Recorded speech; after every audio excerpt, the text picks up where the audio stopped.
So guys ఈరోజు మన ముందుకి Tirumala classes or Tirumala IAS director, founder and director Tirumala sir మన ముందు ఉన్నారు. సార్ నమస్తే సార్. నమస్తే సార్. నమస్తే. Thank you sir. Thank you for giving the time. My pleasure sir. Please. అయితే ఇప్పుడు యూపీఎస్సీ ప్రిపరేషన్ లో 2025 ఇప్పుడు నెక్స్ట్ ఇప్పుడు ఫిలిమ్స్ ఇచ్చే వాళ్ళకి ఎలాంటి స్ట్రాటజీ వాళ్ళు ఫాలో అయ్యి స్టెప్ బై స్టెప్ ఉంటే బాగుంటుంది అని మీకు అనుకుంటున్నారు? సో 2025 టైం చాలా తక్కువ ఉంది సార్. ఆల్మోస్ట్ జస్ట్ మనకి హార్డ్లీ 2 months ఉంది. అవును. ఈ 2 months లో ఫ్రెషర్స్ అయితే అటెంప్ట్ చేయొద్దు అని నేను చెప్తాను సార్. ఫ్రెషర్స్ అయితే అటెంప్ట్ చేయొద్దు. అంటే చాలా వరకు మనకి అవకాశం ఉంది కదా, జస్ట్ పోయి ఎగ్జామ్ రాసుకుందాం అట్లాంటిది అయితే ఖచ్చితంగా చేయొద్దు అంటారు. మీలో చాలా మంది కూడా ఏమంటుంటారంటే సార్ ఎగ్జామ్ ట్రెండ్ ఎలా ఉంటుందో చూద్దాం అందుకే నేను రాస్తాను. వీటన్నిటిని మనం చెక్ చేసుకోవడానికి ప్రీవియస్ ఇయర్ క్వశ్చన్ పేపర్స్ ఉన్నాయి, వాటిలో మనకి ట్రెండ్ అర్థమవుతుంది. సెకండ్ థింగ్, మీకు అంతగా తెలుసుకోవాలి అనుకుంటే ఎగ్జామ్ అయిపోయిన నెక్స్ట్ డే మీరు అదే ఎగ్జామ్ రీరైట్ కూడా చేయొచ్చు. దానికి ఒక అటెంప్ట్ వేస్ట్ చేసుకోవాల్సిన అవసరం లేదని నా స్ట్రాంగ్ ఫీలింగ్. దీనివల్ల తర్వాత కాన్సిక్వెన్సెస్, మీ కాన్ఫిడెన్స్ దెబ్బతింటాం, ఇలాంటివి జరుగుతూ ఉంటాయి. సో ఫ్రెషర్స్ ఎవరైతే ప్రాపర్ గా ప్రిపరేషన్ లేదో, అంటే సఫిషియంట్ టెస్ట్ సిరీస్ ఇవ్వలేదో, కాన్సెప్చువల్ క్లారిటీ లేదో, వాళ్ళందరూ కూడా ఈ ఇయర్ అటెంప్ట్ హోల్డ్ చేసుకుంటే వాళ్ళకే మంచిది, అటెంప్ట్ సేవ్ అవుతుంది. బట్ చాలా మంది మేము ఎస్సీ రిజర్వేషన్ ఉంది, ఎస్టీ రిజర్వేషన్ ఉంది అని చెప్పి కూడా అటెంప్ట్ చేస్తూ ఉంటారు. అది కూడా రాంగ్ మెథడ్. మనకి అటెంప్ట్స్ ఎన్నైనా ఉండనివ్వండి, ఫస్ట్ 1 or 2 attempts ఆర్ చాలా ఇంపార్టెంట్. గట్టిగా మనము ప్రయత్నం చేస్తాం. అలాంటి వాటిని మనం ఈజీగా గివ్ అప్ చేయకూడదు. సో ఎవరైతే ఫ్రెషర్స్ ఉన్నారో వాళ్ళు ఇయర్ అటెంప్ట్ ఇవ్వకపోవటమే చాలా మంచిది నా అభిప్రాయం. అంటే ఫ్రెషర్స్ అంటే కొత్తగా ఎవరైతే యూపీఎస్సీ ప్రిపరేషన్ ఇప్పుడు మొదలు పెట్టారు, ఎగ్జాక్ట్లీ ఈ వీడియో రిలీజ్ చేయడం. ఎగ్జాక్ట్లీ. ఇది కాకుండా నిజంగా లేదు సార్ మేము ఇవ్వాలి అని ఎవరైనా అనుకుంటే ఒక్కసారి 1 లేదా 2, 3, 4 టెస్టులు రాయండి, వేరియస్ సబ్జెక్ట్స్. టెస్టులు రాసి దాంట్లో మీకు వస్తున్న స్కోర్ ని బట్టి మీరు ఒక జడ్జిమెంట్స్ తీసుకోవాలి. 2 నెలల్లో అసలు యూపీఎస్సీ సిలబస్ అర్థం చేసుకోవడానికి టైం పడుతుంది కదా సార్? Yes sir, yes. ఎందుకంటే కొంతమంది లాస్ట్ ఇయర్ అక్టోబర్ లో జాయిన్ అయి ఉంటారు, కొంతమంది జనవరిలో జాయిన్ అయి ఉంటారు. సో బేస్డ్ ఆన్ మీ ప్రిపరేషన్ స్ట్రెంత్ ని బట్టి మీరు ఎగ్జామ్ అటెంప్ట్ ఇవ్వండి. సో వేగ్ గా అటెంప్ట్ ఇచ్చి అటెంప్ట్ పాడు చేసుకోవడం అనేది చాలా బ్యాడ్ ఐడియా నా అభిప్రాయం. 26 ఎవరైతే స్టార్ట్ చేస్తున్నారో వాళ్ళు ఎలా ఉండొచ్చు సార్? 26 అటెంప్ట్ ఇవ్వటం ఇట్స్ రియలీ గుడ్ థింగ్. కాకపోతే చాలా మంది నాకు 1 year ఉంది అనుకుంటుంటారు. 1 year ఉంది కదా, లైక్ మనం డిగ్రీలో చదివినట్టు లాస్ట్ 3 months 2 months చదువుదాం అనుకుంటే మాత్రం ఈ ఎగ్జామ్ అలా కుదరదు. Day 1 నుండి కూడా చాలా ప్రాపర్ స్కెడ్యూలింగ్ వేసుకొని ఈ రోజు ఏం చదువుతున్నా, I can call it as mindfulness. అంటే డే మొదలైన దగ్గర నుండి ఎండ్ అయ్యేంత వరకు you should be mindfully doing everything. అంటే ఏ క్లాస్ జరుగుతుంది, దాన్ని ఎంతవరకు నేర్చుకున్నాను, ప్రిలిమ్స్ ఏంటి, మెయిన్స్ ఏంటి, ఓవరాల్ ఇది నాకు ఎంతవరకు గుర్తుంటుంది, షార్ట్ నోట్స్ ఏంటి, రివిజన్ ప్లాన్ ఏంటి, you should be always in conscious mind. అలా చేసుకొని జనవరి వరకు, నెక్స్ట్ ఇయర్ జనవరి వరకు లేదా ఫిబ్రవరి వరకు సిలబస్ కంప్లీట్ చేసుకొని టెస్ట్ సిరీస్ రాసుకుంటూ ముందుకెళ్తే మాత్రం ఎస్ 2026 అటెంప్ట్ అనేది వాళ్ళు ఇవ్వచ్చు. వాళ్ళు ఎవరైతే ఈ విధంగా ప్రాపర్ ప్లాన్, ఇలాంటిది లేకుండా ఇస్తానంటే అటెంప్ట్ ఇవ్వచ్చు. బట్ ప్రిలిమ్స్ అవుతుందంటే డెఫినెట్ గా కాదని నేను చెప్తాను. చాలా మంది ఒకసారి ఇద్దాము, లక్ టెస్ట్ చేసుకుందాం అంటుంటారు. ప్రిలిమ్స్ లో ఇలాంటి ప్రోగ్రామ్స్ పెట్టుకోకండి. సో ప్రాపర్ గా కంటెంట్ ఉండి, క్లారిటీ ఉండి, ప్రాక్టీస్ ఉంది, స్ట్రాటజీ, ఇవన్నీ కలిపితేనే మీరు అటెంప్ట్ ఇవ్వండి. చూద్దాము, లక్ టెస్ట్ చేసుకుందాము, లేకుంటే బొమ్మ బోర్స్ వేద్దాము, ఇలాంటివి ఈ ఎగ్జామ్ లో డెఫినెట్ గా వర్కౌట్ కాదు. అయితే సార్ ఇప్పుడు యూపీఎస్సీ తో పాటు ఇప్పుడు మనకి గ్రూప్ 1 క్యాలెండర్ రిలీజ్ చేస్తాం. అంటే ఆల్రెడీ గ్రూప్ 1 రిజల్ట్స్ కూడా ఆల్మోస్ట్ ప్రొవిజనల్ మార్క్స్ వచ్చేసి ఫైనల్ జేఆర్ఎల్ కూడా ఇచ్చేదానికి సిద్ధమవుతుంది టీజీపీఎస్సీ. అటు ఆంధ్రాలో చూసుకున్నా గానీ ఈ గ్రూప్ 2 విషయం చూసుకున్నా, మళ్ళీ గ్రూప్ 2 ఈ తెలంగాణ గ్రూప్ 2 చూసుకున్నా కానీ రిజల్ట్స్ వచ్చాయి. సో అయితే యూపీఎస్సీతో కొత్తగా ప్రిపేర్ అయ్యే వాళ్ళు, వాళ్ళకి అంటే ఫ్రెషర్ గా ఎవరైతే మనం ఇప్పుడు ప్రిపరేషన్ కొత్తగా స్టార్ట్ చేసేవాళ్ళు, యూపీఎస్సీతో పాటు గ్రూప్ 1 గ్రూప్ 2 ప్యారలల్ గా ప్రిపేర్ అవడం అసలు కరెక్టేనా? అది కరెక్ట్ పద్ధతేనా? యూపీఎస్సీ గ్రూప్ 1 ప్యారల్ గా ప్రిపేర్ అవడం good idea sir. Good idea, very good idea. ఎందుకంటే టీజీపీఎస్సీ మళ్ళీ క్యాలెండర్ కూడా ఇస్తాను. Good idea. ఎందుకంటే 70% ఆఫ్ ది సిలబస్ కామన్ గా ఉంటుంది. యూపీఎస్సీ కానివ్వండి, గ్రూప్ 1 మెయిన్స్ గ్రూప్ 1 కానివ్వండి, సేమ్ ఉంటుంది. 30% ఎక్కడ డిఫరెన్స్ వస్తుంది అంటే regional syllabus. For example, exactly, for example మీరు ఇప్పుడు ఇండియన్ హిస్టరీస్ అవుతున్నారు, that is also there in your Telangana. Indian history ఉంటుంది, తెలంగాణ హిస్టరీ ఉంటుంది. అంటే మనం ఎప్పుడైతే ఇండియన్ హిస్టరీ నేర్చుకుంటామో దాని కంటిన్యూషన్ రీజనల్ హిస్టరీ. సో 2 కూడా ఇంటర్లింక్ అయి ఉంటుంది. సో 2 కలిసి ప్రిపేర్ అవడం అనేది చాలా మంచి ఐడియా. బట్ ఒక ఫ్రెషర్ ఎప్పుడైనా సరే నేను యూపీఎస్సీ సాధిద్దాం, గ్రూప్ 1 సాధిద్దాం అని కాకుండా సిలబస్ ఫస్ట్ తీసుకొని రెండిట్లో ఏమున్నాయి, నాకు ఎంత కంఫర్టబుల్ గా ఉంది, కంపాటబిలిటీ ఏంటి చెక్ చేసుకొని, ఈ సిలబస్ చదివిన తర్వాత మీలో స్ట్రాంగ్ పాయింట్ ఏంటి, వీక్ పాయింట్ ఏంటి మీరు చెక్ చేసుకొని దాన్ని బేస్ చేసుకొని స్ట్రాటజీ డిజైన్ చేసుకుంటే మాత్రం the preparation become very easy and enjoyable. ఇలా కాకుండా నేను ఫస్ట్ యూపీఎస్సీ చదువుతాను, తర్వాత గ్రూప్ 1 చదువుతాను, రెండిట్లో ఏముందో నాకు ఇప్పుడు దాకా తెలియదు అంటే మాత్రం ఇది బిగ్గెస్ట్ ప్రాబ్లం అవుతుందండి. ఓకే సార్, ఇప్పుడు కమింగ్ డేస్ లో విత్ ఇన్ వెరీ ఇంకా నాకు తెలిసి ఈ వీడియో రిలీజ్ అయిన ఒక 15 days లోనో 20 days లోనో మనకి యూపీఎస్సీ రిజల్ట్స్ వస్తాయి. ఏప్రిల్ 17 తర్వాత ఎప్పుడైనా రావచ్చు. మేబీ ఏప్రిల్ 17వ తేదీ ఇంటర్వ్యూస్ అయిపోతుంది, 18 రావచ్చు, 20 రావచ్చు, ఎనీ మూమెంట్ రావచ్చు. సో ఇక్కడ ఒక కాంట్రవర్షియల్ క్వశ్చన్, మీరు ఆన్సర్ చెప్పాలి అనుకుంటే చెప్పండి, లేకపోతే తెలుసు. ఆల్రెడీ గ్రూప్ 1 చూసాం మనం, రిజల్ట్స్ రాకముందే కొంచెం హడావడి అట్లా చేసి. సో యూపీఎస్సీ ఇది కూడా ఇంతకంటే 10 times ప్రతి ఇన్స్టిట్యూట్ ఈగర్ గా మా ర్యాంకర్ అని చెప్పుకుంటా ఉంటారు కదా. సో చాలా మంది దీన్ని చూసి అంటే మా ఇన్స్టిట్యూట్ నుంచి ర్యాంక్స్ వచ్చాయని అపోహపడుతూ ఉంటారు. సో నేను ఇదంతా ఎందుకు చెప్తున్నా అంటే, యూపీఎస్సీ రిజల్ట్స్ వచ్చినప్పుడు ఇన్స్టిట్యూట్ చేసే హడావుడిని నమ్మి చాలా మంది స్టూడెంట్స్ మోసపోతూ ఉంటారు. ఈ కొత్తగా స్టార్ట్ చేసేవాళ్ళు ఇలాంటి వాటికి నమ్మొచ్చు అంటారా?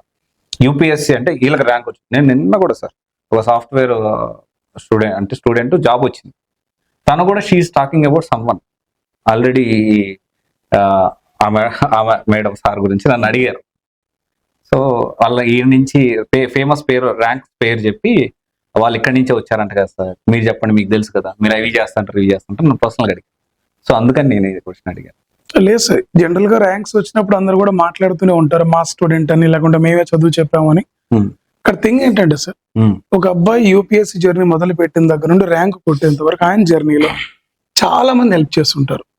అంటే ఫీజు డిస్కౌంట్ ఇప్పించడంలో మీలాంటి వాళ్ళు కానివ్వండి, లేదా ప్రిలిమ్స్ అప్పుడు కొంతమంది కానివ్వండి, జియోగ్రఫీలో కొంతమంది, ఎన్విరాన్మెంట్ లో కొంతమంది, ఎథిక్స్ లో కొంతమంది, పేరెంట్స్, ఫ్రెండ్స్, ఆన్సర్ రైటింగ్ లో exactly answer writing, motivational support. So ఇది ఒక పెద్ద నెట్వర్క్ అన్నమాట. ఈ క్రెడిట్ వాళ్ళందరికీ ఇవ్వాలి. ఎంతగానో ఒక ఇన్స్టిట్యూట్ ఒక పర్సన్ కి సంబంధించింది కాదు. నేను కూడా ఇన్స్టిట్యూట్ డైరెక్టర్నే అయినా కూడా చెప్తున్నాను, ఈ క్రెడిట్ వాళ్ళని ప్రోత్సహించే వాళ్ళ దగ్గర నుండి, వాళ్ళ అర్ధరాత్రి ఎలాంటి హెల్ప్ కావాలన్నా చేసే ఫ్రెండ్స్ దాకా, టీచర్ల నుండి పేరెంట్స్, రిలేటివ్స్ అందరికి ఇవ్వాలి క్రెడిట్. అందరికంటే ఎక్కువ క్రెడిట్ నేను ర్యాంకర్ కి ఇస్తాను, ఎందుకంటే అందరికంటే ఎక్కువ హార్డ్ వర్క్ చేసేది కూడా అతనే. ఇక్కడ ఇన్స్టిట్యూట్స్ క్లైమ్ చేసుకుంటున్నాయి నా స్టూడెంట్ అంటున్నారు, క్లైమ్ చేసుకోవచ్చు. That is really a good thing, because కష్టపడి చదువు చెప్పినప్పుడు క్లైమ్ చేసుకోవడంలో తప్పు లేదు. కానీ జెన్యున్ గా మీరు ఎక్కడ ట్రైన్ చేశారు అంటే, అబ్బాయిని ప్రిలిమ్స్ ప్రోగ్రామ్ లో ట్రైన్ చేశారా, లేకుంటే ఫుల్ కోర్స్ లో ట్రైన్ చేశారా, లేకుంటే ఓన్లీ ఇంటర్వ్యూ గైడెన్స్ ఇచ్చారా, లేదంటే మెయిన్స్ మీ దగ్గర టెస్ట్ సిరీస్ జాయిన్ అయ్యారా ఓన్లీ, ఇలాంటివన్నీ చెప్తే కొత్తగా వచ్చే స్టూడెంట్ కి చాలా ట్రాన్స్పరెంట్ గా ఉంటుంది. అంటే ఎక్కడ ఏం తీసుకుంటే బాగుంటుంది అని ఒక ఐడియాతో అబ్బాయి ఉంటారు. కానీ అలా చేయట్లేదు కదా, చెప్పట్లేదు కదా. అలా చెప్పలేదు అంటే సార్ అది వాళ్ళ ఇంట్రెస్ట్, చెప్పకపోవడం వాళ్ళ ఉద్దేశం. ఇప్పుడు ఇంటర్వ్యూ డాఫ్ 2 లో కూడా ఈ స్టూడెంట్స్ కి నేను మొన్న యూపీఎస్సీ ఇంటర్వ్యూ క్యాండిడేట్స్ మాట్లాడి చెప్పాను, మీరు స్పెసిఫికల్లీ ఏ కోచింగ్ దగ్గర మీరు తీసుకున్నారో వాళ్ళు రాయమన్నారు.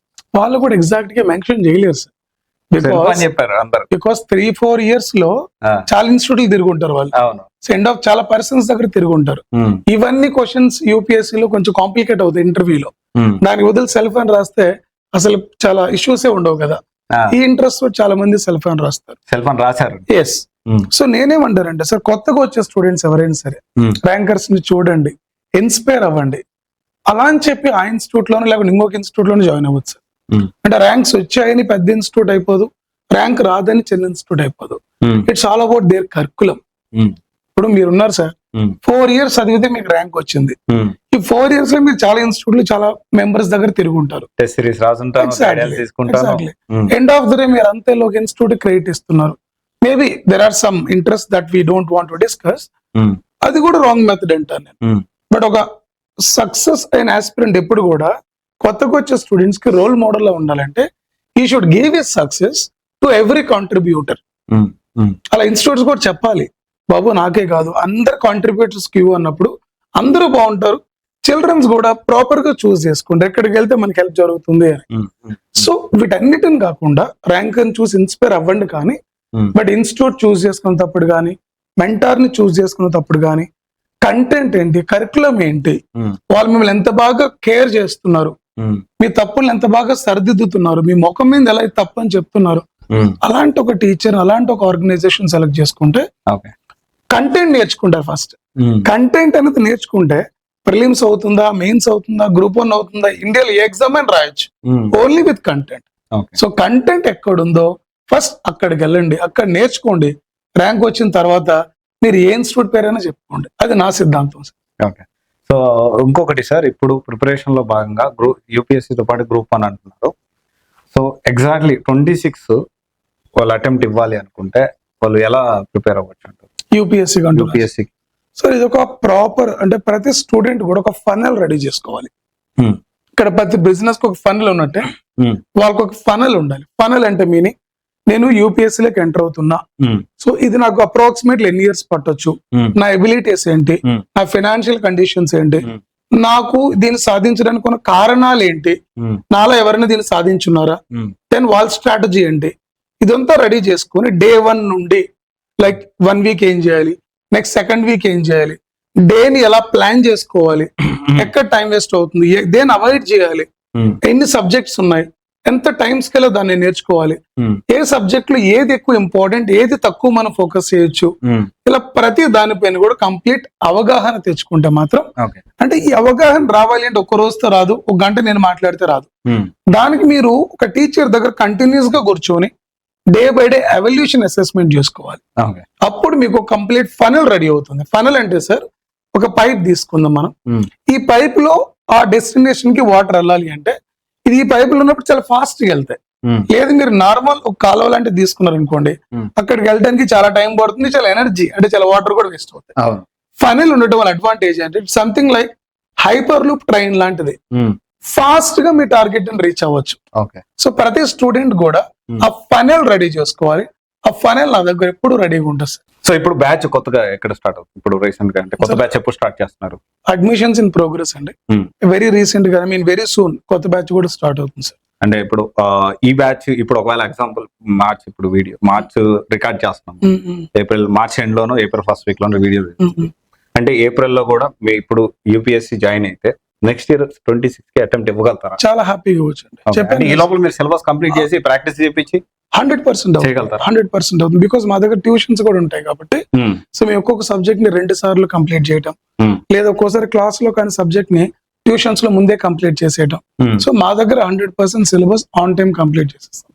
ఓకే. అంటే ఇప్పుడు మార్చ్ లో స్టార్ట్ అయితే నెక్స్ట్ అటెంప్ట్ ఇవ్వచ్చు.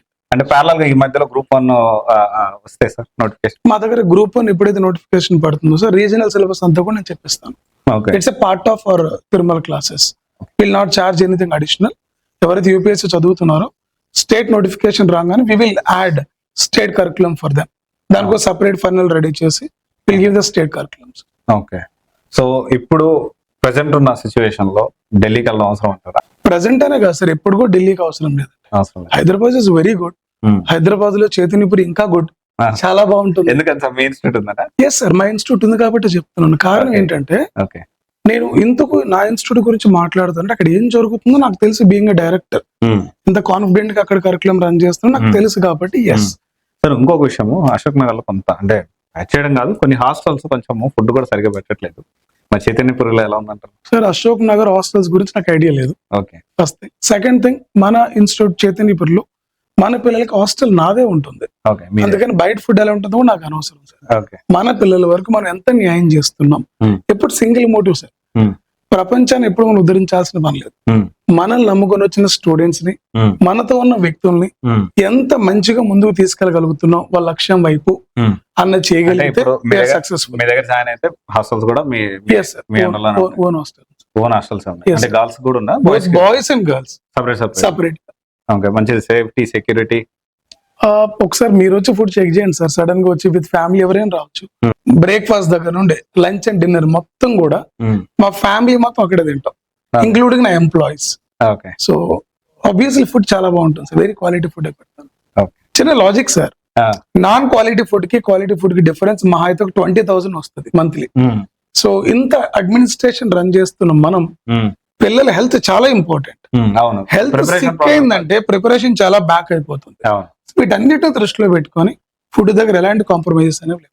ఓకే. సో ఇప్పుడు నెక్స్ట్ వచ్చిన బ్యాచ్ కూడా లిమిటెడ్ బ్యాచ్ పెట్టుకుంటారా? ఎప్పుడు లిమిటెడ్ సార్. నాకు ఎన్ని వచ్చినా కూడా లిమిటెడ్ గానే తీసుకుంటాం. ప్రశాంతంగా ట్రైన్ చేసుకుంటా. సార్ నెక్స్ట్ ఆప్షనల్ ట్రెండ్ ఏంటంటారు? అంటే ఆప్షనల్ ట్రెండ్ అందరూ ఆంథ్రోపాలజీ అంటున్నారు. లేదు సార్, ఆప్షనల్ ట్రెండ్స్ లో ఎవరైనా ఆప్షనల్ సెలెక్ట్ చేసుకునేటప్పుడు ఫస్ట్ సిలబస్ చూసుకోవాలి, ఎక్కడ వరకు కంఫర్ట్ ఉన్నారో చూసుకోవాలి. అలా అని చెప్పి ఆప్షనల్ తీసుకోవద్దు. ఓకే, దీంట్లో మార్క్స్ ఎన్ని తెచ్చుకోగలం కూడా చెక్ చేసుకోవాలి. దీనికి ఉన్న రీసోర్సెస్ ఏంటి, దీనికి టీచర్స్ అవైలబిలిటీ ఉన్నారా, ఇది స్టాటిక్ డైనమిక్, దీనికి ఎంత టైం ఇన్వెస్ట్ చేస్తే సరిపోతుంది, తక్కువ టైం ఇన్వెస్ట్ చేసి ఎక్కువ మార్కులు నేను తెచ్చుకోవటం ఎలా. ఎందుకంటే end of the day UPSC లో మనకి ఏం కావాలి, ర్యాంక్ కావాలి.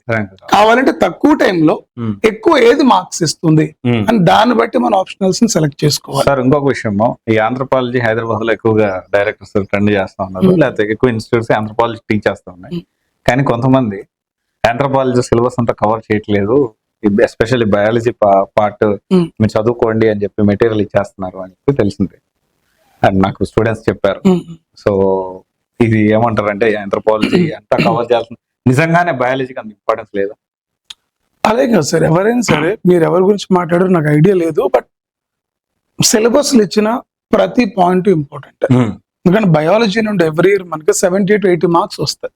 అంటే ఫిజికల్ ఆంథ్రోపాలజీ నుండి అప్రాక్సిమేట్ గా ఒక 70 to 80 మార్క్స్ వస్తాయి. నెగ్లెక్ట్ చేస్తున్నా సార్, అసలు అవసరం లేదు, మీరు జస్ట్ మీకు మెటీరియల్ ఇస్తే చదివేసుకోండి సార్. అలా ఎవరన్నా కూడా ఇట్స్ ఫూలిష్. ఎందుకంటే యూపీఎస్సీ ఇస్ అన్ప్రెడిక్టబుల్. ఈ ఇయర్ ఈ పోర్షన్ సిలబస్ నుండి క్వశ్చన్ రాలేదు అంటే అది నెక్స్ట్ ఇయర్ రాదని కాదు, వస్తుందని కూడా కాదు. ఈ ఇయర్ రాలేదు, నెక్స్ట్ ఇయర్ రాలేదు, అలా అని చెప్పి థర్డ్ ఇయర్ రాదని కాదు, వస్తుందని లేదు. We should be ready with everything. But physical anthropology చాలా ఇంట్రెస్టింగ్ గా చాలా బాగుంటుంది. బట్ ఆంథ్రోపాలజీ కానీ ఏ ఆప్షనల్ అయినా సరే ప్రతి సిలబస్ లో ప్రతి పాయింట్ ని కవర్ చేసి వాళ్ళకి దాంట్లో ఉన్న మినిమం ఇన్ఫర్మేషన్ ఇవ్వగలిగితే, అంటే to right 150 to 200 words, that is really worthful for students. మనం కూడా అప్పుడు వాళ్ళకి జస్టిస్ చేసినట్టు అవుతుంది సార్. అంటే లాస్ట్ 5 years ట్రెండ్ ఎలా ఉంది sir? There are good optionals sir, there are good best options అంటే మీరేం చెప్తారు? Apart from anthropology, definitely anthropology best. No sir, అన్ని ఆప్షనల్స్ కూడా గుడ్. ఓకే, కాకపోతే టీచర్ చెప్పే అతను ఎలా ఉన్నారు, మీ ఇంట్రెస్ట్ ఎలా ఉంది, అది డైనమిక్ స్టాటిక్, దానికి ఉన్న రీసోర్సెస్ ఎలా ఉన్నాయి, వీటిని బట్టి సెలెక్ట్ చేస్తాను. మీ పాయింట్ ఆఫ్ బెస్ట్ ఒక 6 or 7 చెప్పండి. 6 or 7 చెప్పను కానీ సార్, నా పాయింట్ ఆఫ్ వ్యూ లో మంచిగా స్కోర్ చేయాలి. ఆంథ్రోపాలజీ కాకుండా sir, anthropology the best option. I will tell you sir, anthropology ఉంటుంది, sociology to an extent good, political optional కూడా కొంతవరకు బాగుంటుంది, and geography I will never suggest personally నేను దాన్ని సజెస్ట్ చేయను. అంటే దానికి సిలబస్ దీంతో పాటు కలిసి ఉంటుంది కదా, చాలా పెద్ద సిలబస్ ఉంటుంది. జియోగ్రఫీలో మీరు కంటే కనిపించేది ఒకటైతే డెప్త్ కెళ్ళి ఒకసారి మీరు ఆప్షనల్ పేపర్స్ చూడండి. అంటే మెయిన్స్ లో ఉంటది కదా సార్ సబ్జెక్ట్, కామన్ ఫిలిమ్స్ లో ఎంత కామన్ ఉన్నా కూడా ఆప్షనల్ కి వచ్చేసరికి that is PG level, all together different. ఇక్కడ మనం చదివే జియోగ్రఫీ ఆప్షనల్స్ లో వచ్చే పేపర్ టు జియోగ్రఫీ చాలా డిఫరెన్స్ ఉంటుంది. ఇది తెలియక పిల్లలు ఇనిషియల్ గా ఎగ్జైట్మెంట్ లో తీసుకుంటారు. ఇక్కడ ఎగ్జైట్మెంట్ కాదు, లాజిక్ అప్లై చేయాలి. UPSC is a logic based, excitement comes next. In fact UPSC లో ఎగ్జైట్ అయితే మార్క్స్ పోతాయి. మనం ఎగ్జైట్ అయ్యి ఒక ఆన్సర్ రాసిన, ఎగ్జైట్ అయ్యి ఒక ప్రిలిమ్స్ లో ఆన్సర్ మార్క్ చేసిన, లాజిక్ మిస్ అయినప్పుడు ఎగ్జైట్మెంట్ ఫెయిల్స్.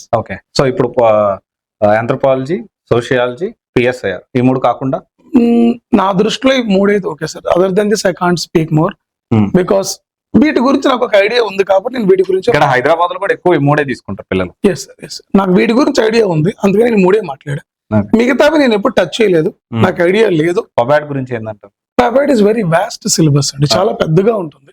అంటే కానీ ఎప్పటికప్పుడు అప్డేట్ చేసుకుంటూ ఉండాలి. ఇప్పుడు ప్రిలిమ్స్ కమ్ మెయిన్స్ లో తీసుకున్న వెయిటేజ్ ఉంది, దీంతో పాటు వాళ్ళ ట్రైనింగ్ టైమ్ లో కూడా పబాడ్ క్వాలిఫై అవ్వాల్సిన అవసరం ఉంటుంది. ఏ ఆప్షనల్ కి ప్రిలిమ్స్ కమ్ మెయిన్స్ లో వెయిటేజ్ లేదు చెప్పండి?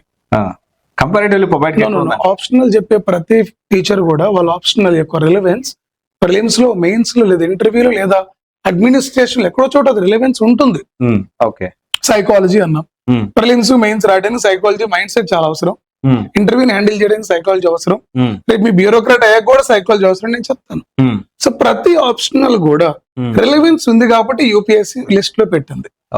సో ఇలా కాకుండా లాజిక్ బేస్డ్, తక్కువ టైం ఎక్కువ మార్క్స్, లిమిటెడ్ సిలబస్, తక్కువ టైం రివిజన్, ఎక్కువ మార్క్స్ ఎక్కడ ఉంది, రీసోర్స్ ఏ సబ్జెక్ట్ కి బాగున్నాయి, ఏ ఫ్యాకల్టీ, ఏ ఆప్షనల్ కి ఫ్యాకల్టీస్ బాగున్నారు, ఇట్లా తీసుకుంటే మాత్రం ప్రిపరేషన్ చాలా బాగుంటుంది optional, because it's very crucial.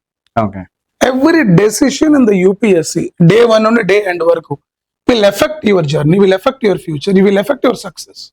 కొంతమంది ఏంటంటే ముందు ప్రిలిమ్స్ క్లియర్ చేయండి, ఆ తర్వాత మెయిన్స్ ప్రిపేర్ అవుతారు, ఆన్సర్ రైటింగ్ తర్వాత ప్రిపేర్ అవుతారు, లేకపోతే ముందు ప్రిలిమ్స్ లేకపోతే మెయిన్స్ అయిన తర్వాత మెయిన్స్ మీద ఫోకస్ చేయండి, తర్వాత ఇంటర్వ్యూస్ అంతా చూద్దరు, ఇలా అంటూ ఉంటారు సార్. బేసికల్లీ అంటే నేను ఇక్కడ క్వశ్చన్ ఏంటి అంటే ప్రిలిమ్స్ కి మెయిన్స్ కి ఇంటర్వ్యూకి సపరేట్ గా ప్రిపేర్ అవ్వాలా, కలిపి ప్రిపేర్ అవ్వాలా?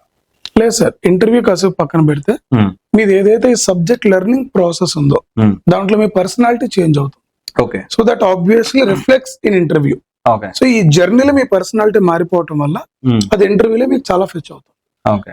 ప్రిలిమ్స్ అండ్ మెయిన్స్ విషయానికి వస్తే except optional and ethics and essay writing పక్కన పెడితే మిగతా సిలబస్ అంతా కూడా కామన్ గానే ఉంటుంది sir, more or less common గానే ఉంటుంది. ఓకే. సో మీరు ఎప్పుడైతే జిఎస్ నేర్చుకుంటున్నారో డే 1 నుండి కూడా సో ప్రిలిమ్స్ మెయిన్స్ అని కాకుండా జిఎస్ మొత్తం నేర్చుకొని ఒక సబ్జెక్ట్ లో ఏ ఏరియాస్ ప్రిలిమ్స్ కి ఎక్కువ అడుగుతున్నారు, ఏ ఏరియాస్ మెయిన్స్ కి ఎక్కువ ఉన్నాయి, ఏ ఏరియాస్ కామన్ గా ఉన్నాయి, ఇలా సెగ్రిగేట్ చేసుకుని పిల్లలకి మనం డే 1 చెప్తే ప్రిలిమ్స్ మెయిన్స్ రెండు అవుతాయి. ప్రిలిమ్స్ అయ్యాక మీరు మెయిన్స్ గా రండి అనేది వెరీ రాంగ్ మెథడ్ అండి. సో సబ్జెక్ట్ నేర్చుకునేటప్పుడే ఇది ప్రిలిమ్స్ లో ఎట్లా అడుగుతారు దీన్ని, మెయిన్స్ లో ఆన్సర్ రైటింగ్ ఎట్లా రాయొచ్చు దీన్ని, ఇదంతా కూడా ప్రాక్టీస్ అయిపోవాలి. When you are finishing a subject means not merely a teaching. Okay. You are teaching, they are reading, and they are able to cover both prelims and mains. Prelims and mains. Why? Because you cleared prelims అనుకుందాం sir. You don't know how to write mains, then what is the point of clearing prelims? Okay. When you are thorough with prelims and mains, you will clear the prelims very confidently. When you are not thorough with mains, writing and all, you will attend prelims in very narrow mindset. You will write. So even though if I qualify the prelims, what about mains? I don't know how to write the mains and all. అప్పుడు కూడా అబ్బాయికి 1 year waste అవుతుంది కదా. ఇలాంటిది అది కాకుండా day 1 లో ఒక సబ్జెక్ట్ ప్రిపేర్ అయ్యేటప్పుడు దాని కంటెంట్ ఏంటి, ప్రిలిమ్స్ ఎలా అడుగుతున్నారు, మెయిన్స్ ఏంటి, exclusive mains area, exclusive prelims area, common areas ఏంటి, ఈ అనాలిసిస్ చేసుకోవడం వల్ల you are good in prelims and mains, hence you will qualify both together. That is very prelims అయ్యాక మెయిన్స్ చూడటానికి ఏముండదండి, it's a failure. Okay sir, thank you, నమస్తే. Thank you sir, నమస్తే.